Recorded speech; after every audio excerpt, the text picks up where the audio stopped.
Hey everyone, and welcome back. In today's video we're going to be building a matching set of cabinets, which you can see behind me. This one also include adjustable shelving and a MDF countertop that will go on top of them. This process has been a continuation in a series of videos where I'm building a mantle, the custom built-ins that will flank each side of that mantle, and then it will all be painted together to make a focal point for a customer within their living room. I do want to go ahead and let you know up front that there's a couple points in the video that may be a little out of order or seem a little off. The reason for that is because I was having a little bit of camera issues, so there's a couple clips that I actually went back and re-recorded at a later date to try to give y'all the perspective of whatever I was trying to show you or discuss or go over at that point. Thank you for tuning in. I hope you find this video to be informative and show y'all kind of how this process goes. I'm working in a two-car garage, so I don't have a full professional shop and only a select few woodworking tools. So again, thank you and enjoy the video. Welcome back. Not a ton of progress has been made since we were last together. It was the Easter weekend, so stayed pretty busy really all of last week and through the weekend. Kids were out of school Monday, so we did some family stuff then after work. But I did manage to, I mounted the top to the mantle.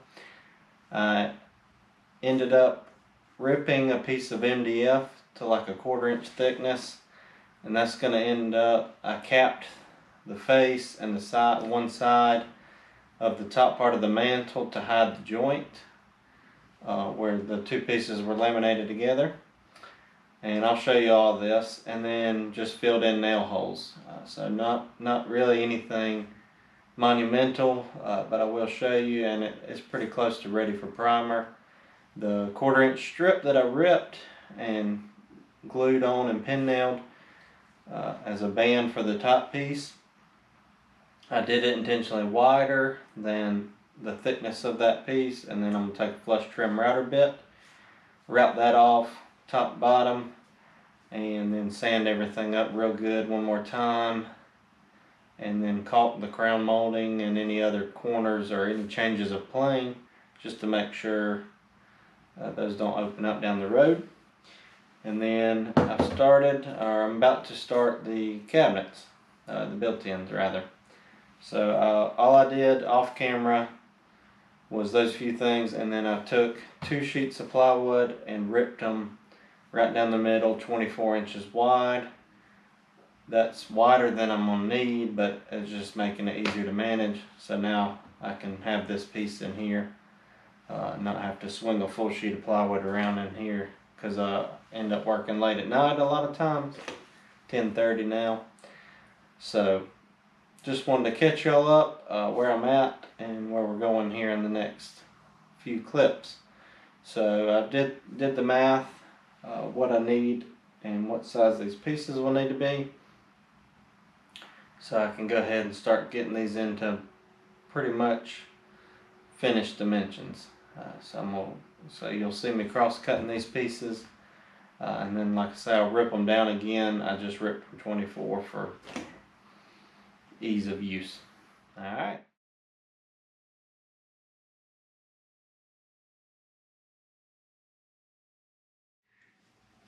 Trying to find the balance. I don't want too many time lapses in these videos, and also don't want too much of y'all just having to sit here and listen to me talk either.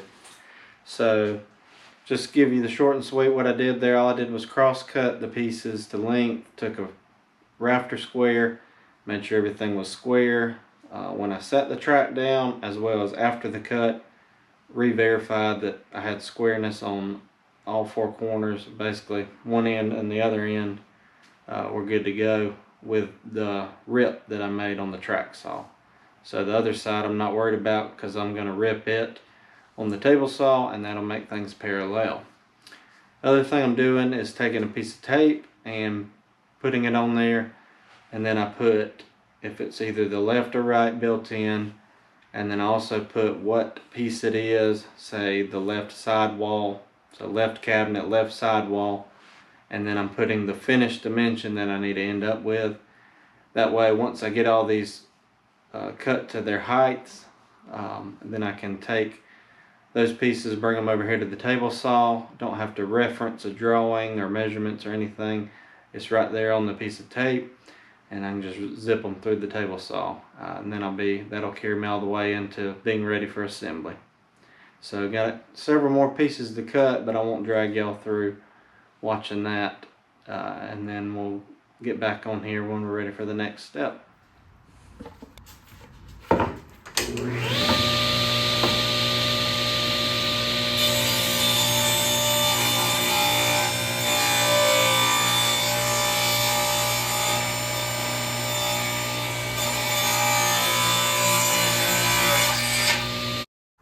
I definitely need a permanent outfeed table, but one project at a time. I've got to get these built-ins built and delivered in a reasonable amount of time, so shop projects are on the back burner for sure right now. Hope I have a little bit of material left over. Maybe I could do something like that. All I got is 2 sawhorses sitting, a piece of MDF sitting on 2 adjustable sawhorses. I couldn't get a dimension I liked where it wasn't like 1 inch low, or obviously it was too high. So what I ended up doing is putting on the A-frame of the sawhorses, one side set to 35 inches and one side set to 36. So you kind of get an in-between dimension by jacking one side up, and then the top part swivels, so the MDF still sits flat on the sawhorses.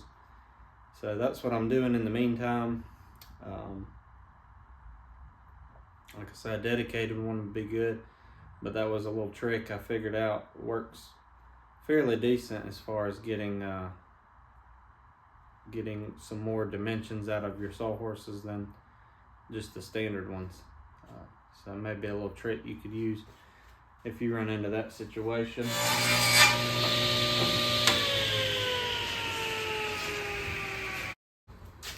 Just screwed up, but I think I can fix it. Grabbed a piece that I'd already ripped and noticed it, but still proceeded to start cutting it.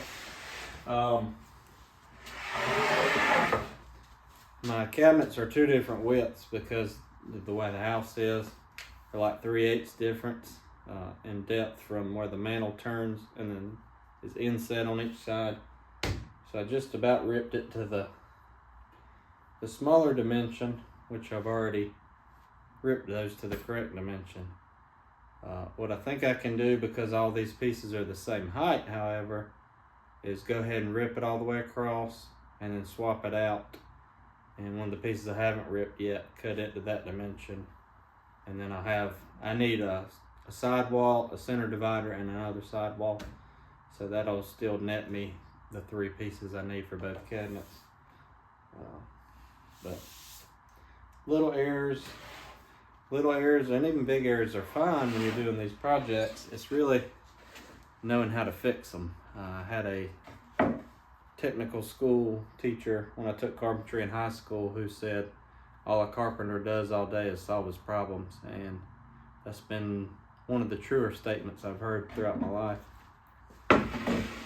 So what I'm doing now is taking the 2 side walls for each cabinet, and then the bottom, the base of the cabinet. I'm gonna build they won't have a toe kick, so I'm gonna build it just out of MDF, build a base that's gonna braze them up, and then wrap across the face with baseboard. That'll wrap from the wall all across the cabinets, around the mantle, in and out, and then across the other cabinet, and then tie back into that wall. It's already got just like a 1x6 baseboard, MDF. So, but right now I want to put along the leading edge of the sides and the bottom, putting some pocket holes. What that's going to do is allow me to build out my face frame, probably either do dominoes or biscuits, get it all assembled, then put it against the cabinet box and use the pocket holes to fasten it down. I may even not do glue. Still on the fence on that, but I would like the idea that maybe I could cut the face frame to fit, then pop it on real quick, pop it on the box, and then set it in. Otherwise, I'll just do some very minimal trim on both sides to hide it and just do it a little smaller from the get-go and not have to fight with it. It's going to be painted anyway, so either option's good. But I'm not going to do pocket holes where the sides come down and sit on the bottom part of the cabinet. I find it's too hard just fighting with it, trying to get it to line up in assembly. And plus I have good access. So what I'll probably do is just set them down, do some countersunk, excuse me, countersunk holes with a Forstner bit, because I use the GRK cabinet screws, which have a big head on them. So the Forstner bit, I can drill it enough to where that head will sink flush, and then follow the pilot follow the pilot hole from the Forstner bit with just a regular brad bit, just to get a little bit of a hole started for the shaft of the screw. So that's the plan. Going forward, that may change. A lot of this has changed on the go as I've been building it, and as you start to see it in real space, as far as the size, dimensions, the scale of things, you start to think, well, that's not the best way to do it. So all this could change before I get to that step, but that's the way I'm going to proceed for the moment. All I'm doing is just kind of eyeballing these two. So I'll put my one close to the top, close to the bottom, and just kind of sporadic in between.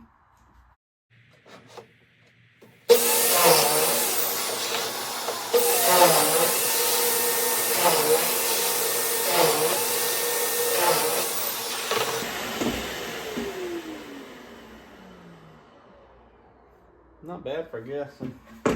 Getting closer to putting these together. What I'm going to do real quick, I got my very fancy Amazon marking gauge set to 3/8 of an inch. Reason for that is this is 3/4 ply, so that's going to be the center mark for what I'm going to need for these screws. I said GRK screws is what I would be using, and usually I needed a refill, so I just got these Spacks because it's what they have. These are good too, so no problem. I like stuff to match, but either way. So what I'm going to do now is find a Forstner bit that's roughly that size, if I've got one that small. And then I'm going to just drill just a tiny little hole, just enough for that head to drop down below the surface here, because this is going to sit on my sub base, my MDF sub base, so I can't have that sticking out and it rocking on that screw. So like I said, I'm going to drill a Forstner hole bit across here, 4 or 5, probably 4 would be good. Forstner bit, and then I'm going to take either like one of these countersink bits or probably just a brad bit and just run it through the center of that hole. I think Snappy makes basically a bit that does both of those steps at the same time, but for this little bit, I think this is a fine process. Will get the job accomplished. So I'm going to do that real quick. Maybe grab one of those bits down the road as I continue to maybe do more cabinetry. I know I've got a few projects inside that I'm going to end up doing. And maybe way down the road, if it's cost effective, I may even end up building all our kitchen cabinets again. So let me get those holes popped in here, let y'all see what I'm talking about. And then we're gonna butt up those side walls here and maybe get this box pretty much built tonight. 11:06 at night, so I don't know that I'm gonna do a whole lot more. So I settled on a 3/8 bit here. I'm gonna try that. If not, I do have a 1/2 inch I can step up to. Looks like it's gonna snug down right the size of that head, even if this has got to pull or kind of cut its way into that hole. So I want to go with that.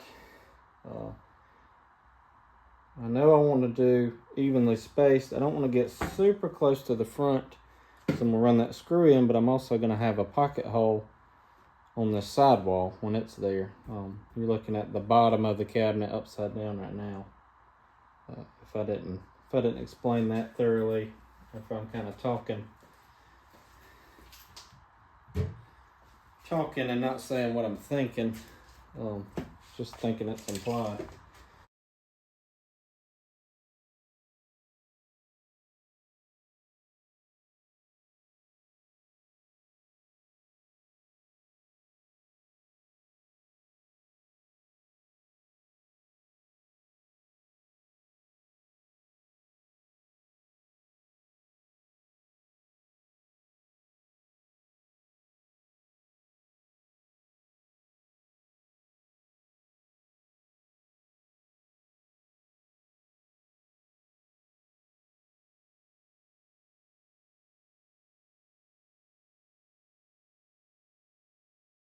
A few little tricks you pick up along the way as you do these kind of projects.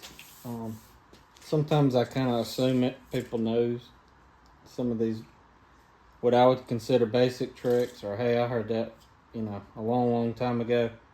So this piece is 52 1/4. That's not a terrible measurement to divide in half. 52 should be about 26, and then 1/4 is an 1/8. But what you can do, if you've got a more funky measurement, you can run your tape measure at an angle.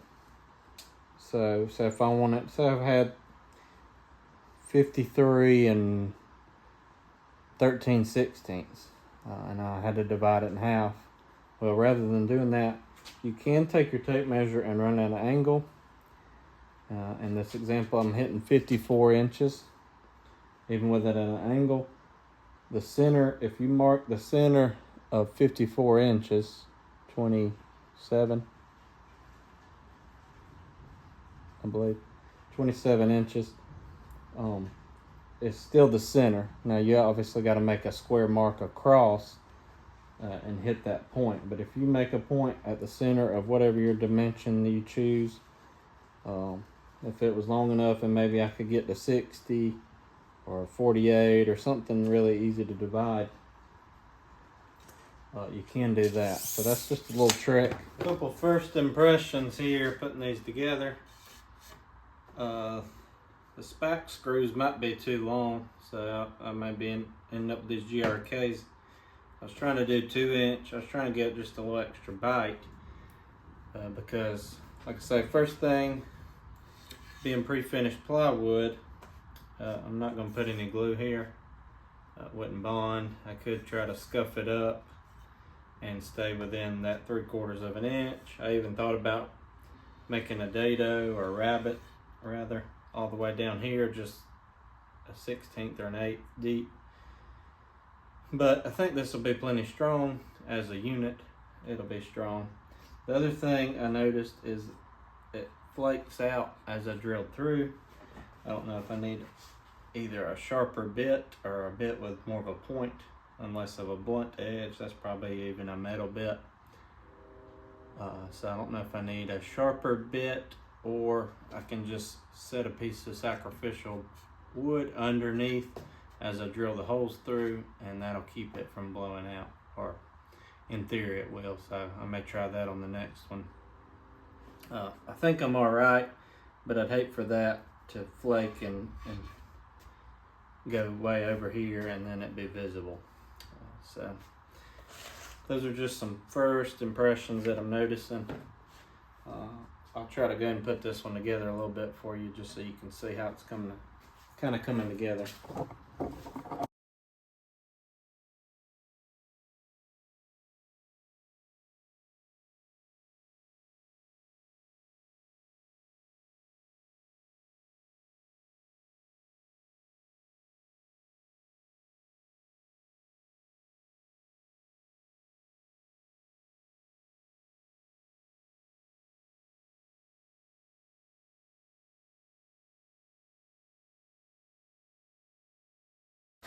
And then I'm probably done for tonight.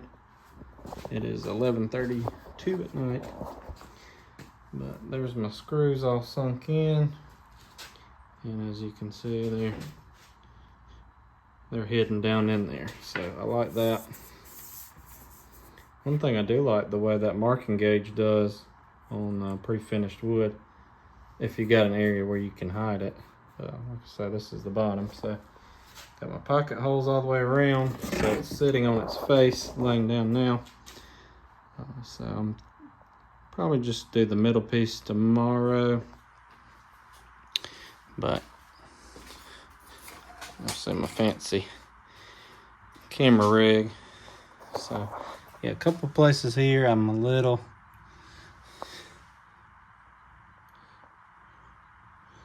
I don't know if I'm concerned, but I don't love that the way that did, but it should cover okay. I think we'll be all right. So get that in, then I'll start doing my face frame. So moving right along with these built-ins, just haven't had a ton of time to work on them. We're just getting through Easter weekend, so all the things that come along with a holiday, all the different Easter egg hunts we went to, did all that, and then I have a family member who's in a little school program, school play. They're going to actually do the Lion King, so we're going to go to that, and then we're going to have a little birthday celebration for my kids, a little joint party. What we've been trying to get them to do is lean away from doing parties, the big production type parties, and do more of a little family get together, and then y'all choose an experience. Whether it's go to a zoo, a nicer zoo, not just our local one, aquarium, amusement park, something like that, in lieu of the party. So got that coming up this weekend. So I'm a little behind. I think I'm about a week out since my last video. So you should have seen one probably came out before this one, finishing up the mantle, but trying to keep this stuff rolling for y'all. Maybe things will settle down here soon, but we'll jump back on this tomorrow.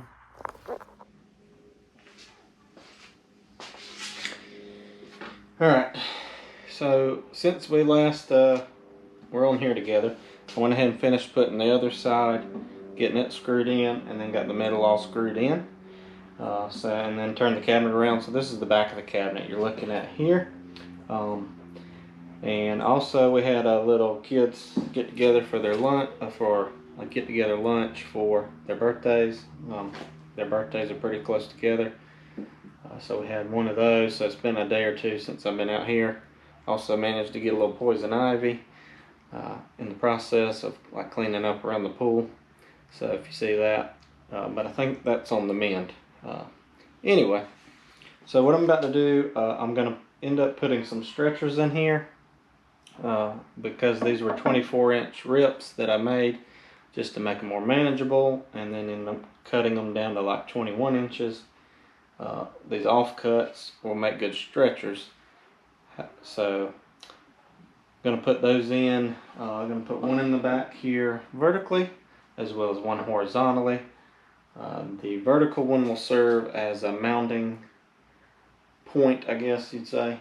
So I'll screw through those into some studs in the walls to secure them up. It won't take much because just the mass of the cabinet will hold it. It's also between two walls. and sitting on a solid base. So just more or less to pull it in tight. The horizontal piece will be, it's going to have an MDF countertop on it.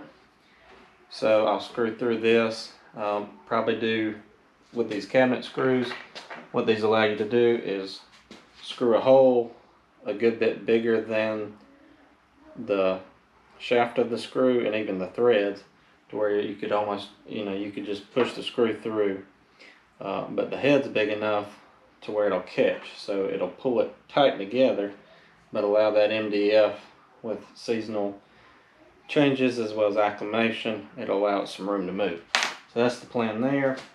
The front stretcher, I will put some pocket holes facing where the screws will drive into the face frame. Pull the face frame in tight, and same thing, run some screws up into the countertop.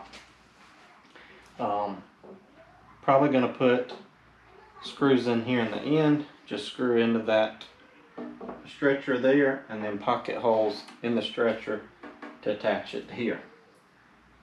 That's the plan now, so I'll get those cut and then reconvene with you. Also, the way I like to cut these to make sure everything matches, you can measure, but measure your bottom and then make this bottom dimension the exact same at the top.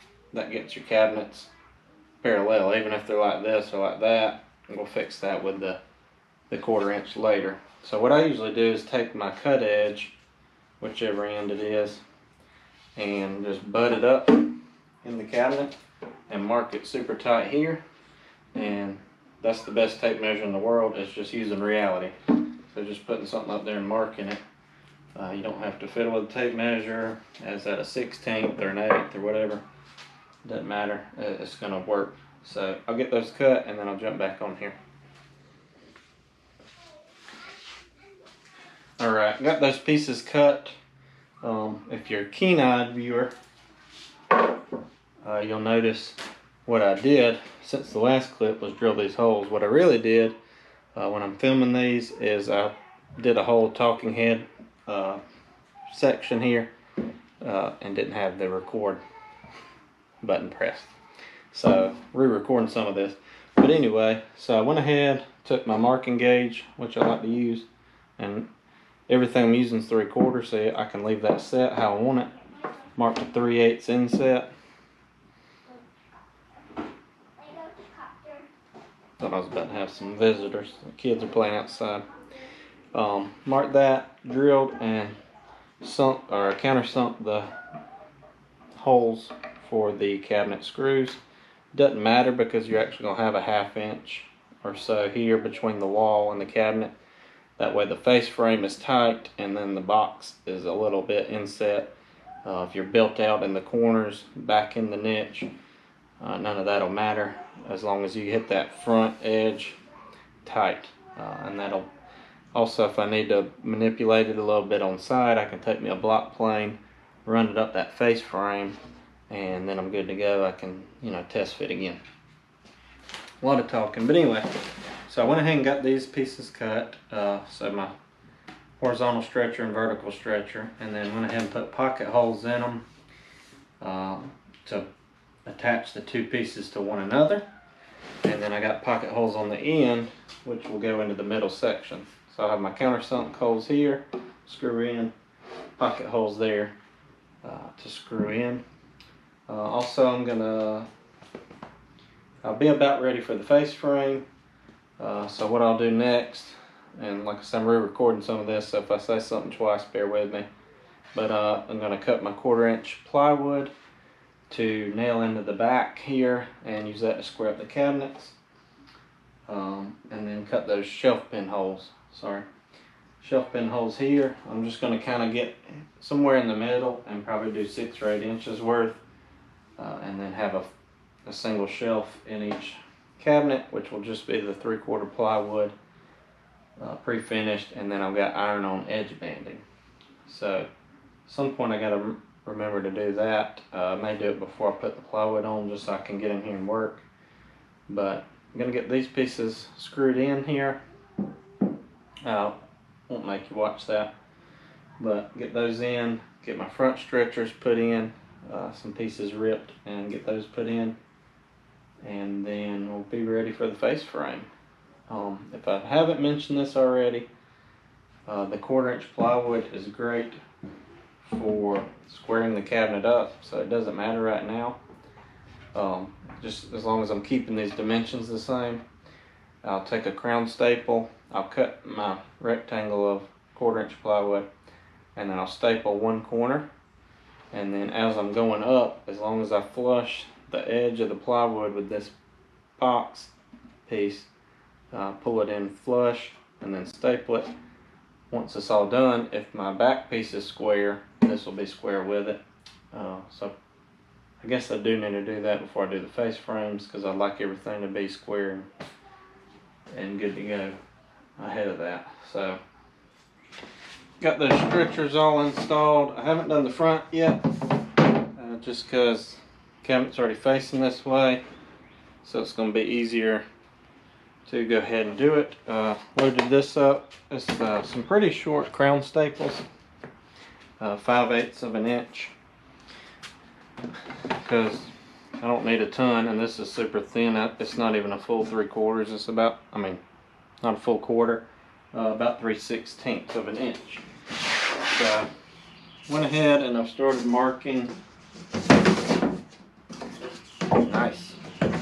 Started marking my 3/8 measurement here, so I'm good to go with that.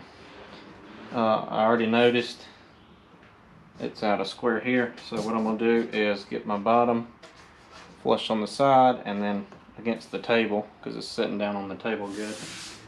And so I get a staple in the corner and a few across the bottom, and then what I'll do is start working my way up, pulling this over and stapling them.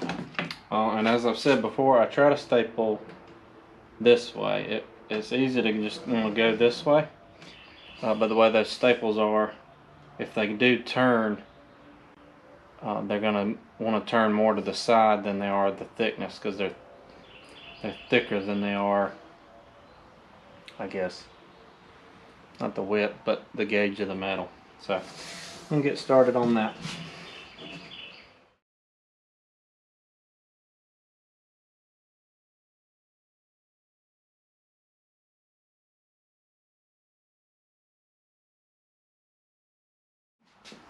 Alright, I just noticed the video stopped. I don't think it missed much. I'm not exactly sure. Anyway, got it all stapled on. Was able to get this in straight where it was kind of bellied out. Everything's square, and got all my nails set enough. I got 2 staples, I think. The first ones I shot, but adjusted the depth. So now I'm going to spin this around, get the front stretchers on, and then I'll pick up with y'all when I'm ready to do the face frame. Like I said before, the stretchers are just the same. I mean, it's just screwing a board in on the end and a pocket hole in the middle. We're back at it, ready to do the face frames now. So the plan is to have one going full length top to the bottom of my overhang there, and have a 1/2 inch overhang here, and just the full width. A lot of cabinets do like 2 1/4, but I mean, this is fine. 2 1/2 is fine. So what I'll probably do, just so I don't have to get perfect with my math, I know I'm gonna have a 2 1/2 piece here at the bottom, but minus 3/4. So what is that, an inch and 3/4? That's 2 1/2. 3/4 and an inch and 3/4. So what I'll probably do is this length plus 2 inches, just to call it good. And then I'll take my track saw and I can do a clean rip across the bottom and make it perfectly even. Really wouldn't matter if I didn't even do that, because the way this is going to be, the bottom 1/2 inch or so is actually going to get covered with the baseboard that's going to run around. So I'm going to cut these up real quick. Nothing to see there. Just me running a miter saw. Y'all pretty much know what that looks like by now. So I'm going to cut the vertical pieces full length, 1, 2, 3, and then cut the pieces for in between. The only one I may not do the middle full length. It may come down and rest. On that piece. Alright, partial update. Haven't got everything cut yet. And I've had to scrounge up some screws. I'm about out of these. As you can see, I keep them in these V-tainers, my Craig screws, and I have my wife cut me that out on the, she's got the Silhouette Cameo, or Cameo Silhouette. Either way, I like that, matches almost perfectly. So I got an inch and a quarter. But I'm about out. I scrounged around and found this other box. So hopefully I got enough to at least get me through tonight. But I went ahead and put 2 screws in that one. And just have a clamp holding this one. And I'll put a screw in the top. And get my 1 screw there. Get this straightened up. And get another screw in it. It's looking like I'm about an 1/8 inch shy of what I need to be wall to wall, which is great. Even 3/16 or so, maybe even a quarter would be perfectly fine with me, because that'll leave an 1/8 inch gap. I don't have to fight with it. It's all going to be painted anyway, so I'll either caulk it or put a very minuscule piece of trim. But trying to wedge it in between 2 walls, they're already finished and painted. And beating them up and then having to touch them up. It's a new construction home, so I don't even know if the owners have that paint. And a lot of times it's like a flat paint. It's hard to get it to match. So it's better just to be a little on the small side and then make it work.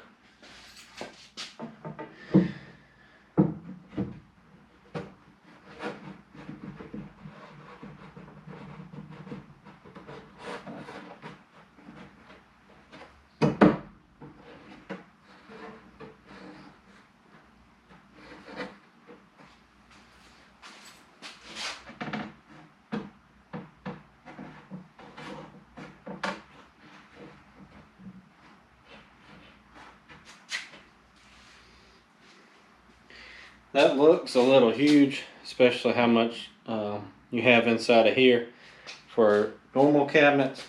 But try to remember you're going to have a piece of MDF come out here and then a 1x2, so you're going to lose 3/4 of that. So maybe the sides will have a little more reveal, but between the bottom, you're going to have a cabinet door hanging down, baseboard coming up, countertop rolling over here. I don't think it's going to look that off, but it won't be perfectly equal all around the cabinet door, but that's a lot of math. Aesthetically it should be fine.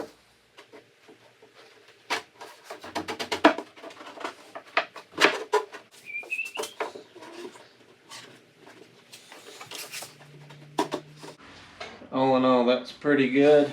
So what I'll do now will be go through and make me a mark, something like that, at all the intersections where I want a domino, and then take it all apart, domino it together. I'll do me a mark for the domino as well as alignment marks. So like this, for alignment, because I'll probably clamp it all together with the dominoes and then bring it back over here. Fight with it and try to get it back on. So I think y'all know what dominoes look like, or you could use biscuits, would be just the same, just as good. So let me do that real quick, and then we'll put this thing on permanent. And marked, well, you know how to cut. Sorry, I had them marked. Then what I'm gonna do, a few of these have screws in them, so I'm gonna take the domino and just do these in place, or at least that one. Then I'll take this piece out and do the 4 pieces there in place, and then I'll just clamp these down and do the ends.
I also typically do glue in the mortise, not necessarily on the domino, and then it's going to squeeze up. If anything, you know, maybe a little bit up on the side like that, but.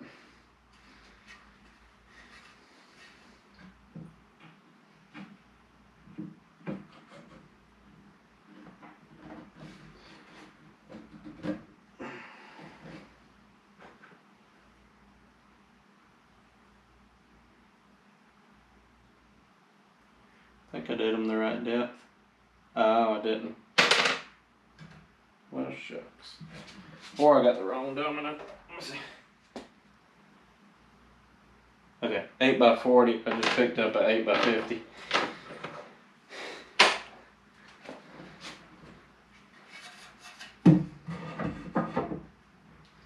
So that's never going to go together. That was a bad example of how they don't come out.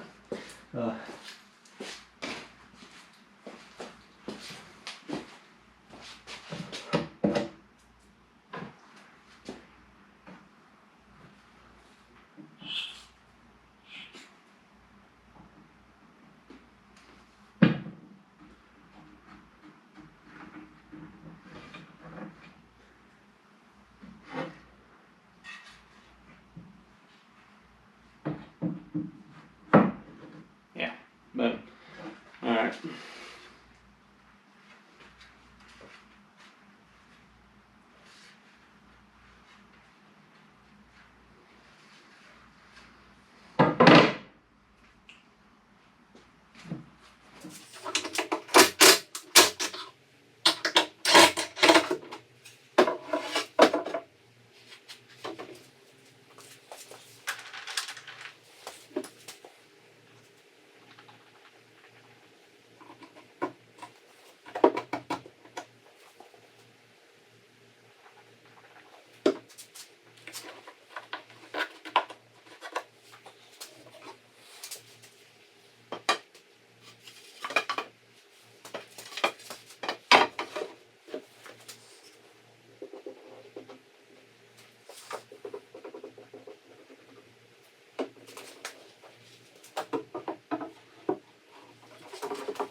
Alright, so that's pretty much it. Let you look around real quick.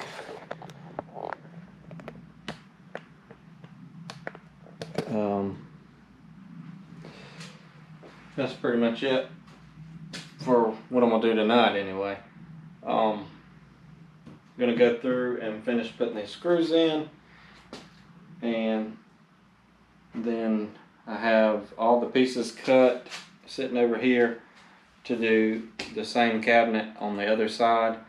The cabinets are about 3 inches difference, but there's nothing I can really do about that. That's the way the walls are, and the walls are like an exterior wall. One's for a stairwell, and then the fireplace is where it is. Even though it's a gas insert fireplace, you could move it, but it's not going to matter. Nobody will pick up on that. So once I get this, I'll get that other one put together off camera since it's the same, and then I'll get my countertops cut, and we'll put that little trim out on the front of a 1x2, and then that'll probably wrap up this video. And then I got to build some shelves on the top. I think I mentioned it earlier. I don't know still if I want to get these cabinets in and then build the upper shelves. I just hate for them to be wrong. I'd hate to mismeasure something or my math to be off. So getting these set and then having a fresh measurement would be nice. Customer did pick out a paint color, so I'm going to get these painted here soon. I'm not painting the inside, that's why I got pre-finished. Just going to paint the face frames and then the doors once I get those made. The mantle I haven't done anything else with since that video ended. I need to sand it, caulk the crown molding in a few areas, and then I'll caulk all in where it's sunk in, where the two pieces of MDF come together, just for insurance. You could paint it now and it would probably be fun. I'll probably take me an inspection light too and run it along just to make sure the nail holes that I filled, although they look good now, make sure they're perfectly flush. I'd hate to see little dots in the paint, because I don't know what finish as far as gloss, semi-gloss or whatever we're going to do yet. I usually do like a satin. I think that's the best balance between a flat. It's not completely flat, but it's not so shiny that it shows every little imperfection. So next time we get together on this video, tonight I'm probably just going to screw this, put these final pocket holes in and call it a night, because it's going to be about 11:30 by the time I do that. It's like 20 after now. So I'm going to do that, and then we'll get back together, do the countertops, and that'll probably end off this video, like I say. So thanks for riding with me. It's turning into predominantly late night woodworking channel, but we're going to do some other stuff. So if y'all hang with me, or for whatever we're going to do next.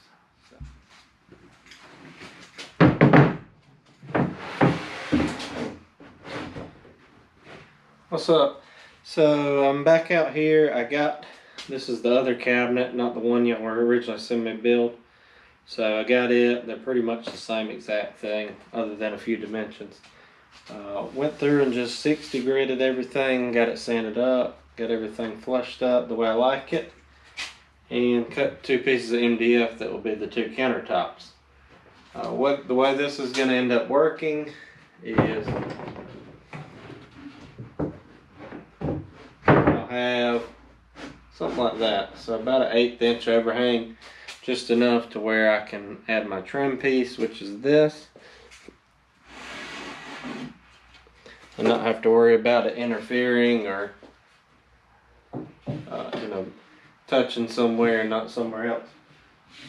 So it's just going to end up something like this, just a 1x2 across the front of a piece of poplar. And what I'll probably do, usually I just put dominoes down through here and with glue, and that may be all I do, and then I'll, a few brad nails as well. If I don't do that, then what I'll do will be glue it, clamp it up real good, and then run some pocket holes from the bottom into that piece of hardwood. All right, this is the plan I decided to go with. Only problem, well, that's a problem too, is I only have these 4 clamps that are long enough to do what I need to do. And the way I want to do it is glue it and clamp it overnight, and then come back and do the pocket holes as a little belt and suspenders approach. So I may need to take these clamps, have little plastic stands on them, and they're holding them.